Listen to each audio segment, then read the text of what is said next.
telltale if the high lift would fit in the V2, if the van's a keeper or not, and it does. Boy, you have to take it all apart. Stuff are in there. But that's a go.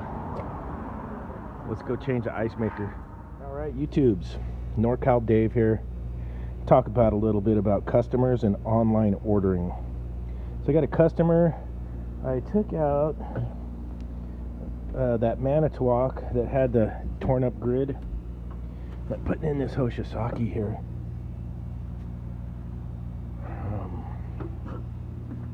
You guys might remember this machine. I got it over here. Yeah, the one where the grid was all separating and hammered. So the old machine, 600 pounder. The new one's a 500. Is that right? Yeah. No, it was that was an 800 pounder. It was 200. 208, 230 single phase. This machine's only 115, so I'm gonna have to put a different cord on. I'm gonna put a receptacle here. I'm gonna have to go over to the electrical panel.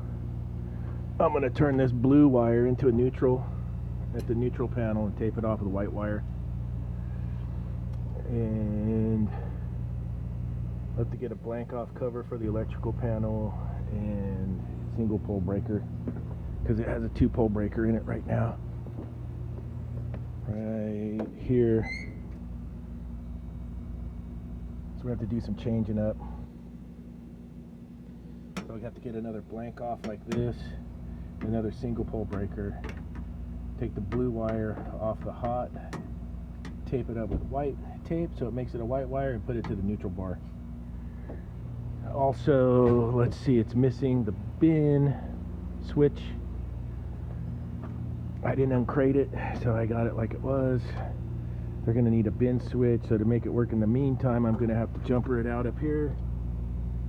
I'll put a jumper on there, and I'll have to use the toggle switch for on-off, and if she can't find it at her LA store, then she's going to have to order one on Amazon.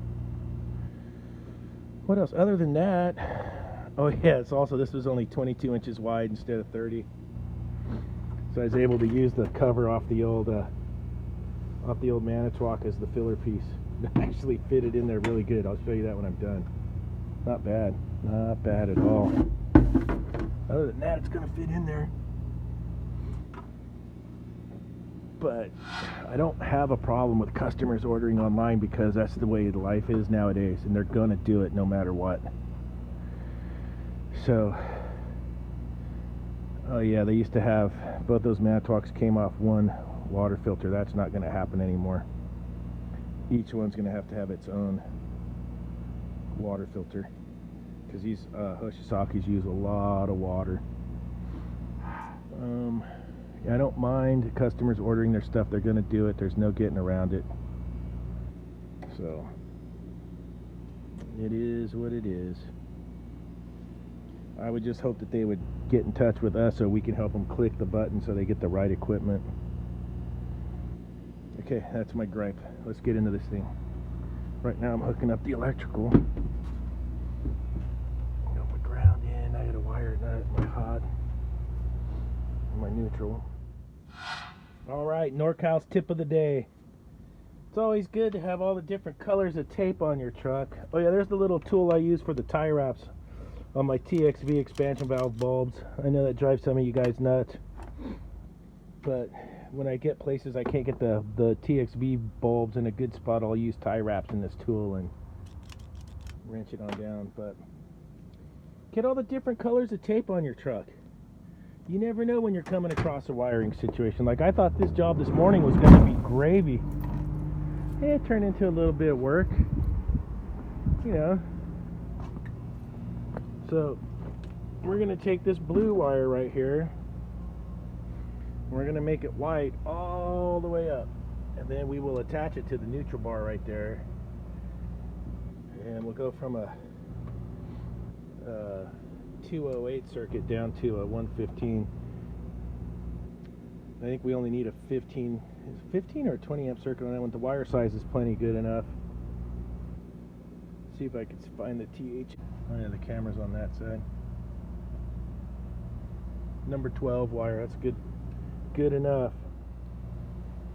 And then there you can't even tell it's look at there, that's where's mine at? See, you can't even tell. There's mine right there, the white one that used to be blue. All the way up into the conduit, see? Not bad. Brum.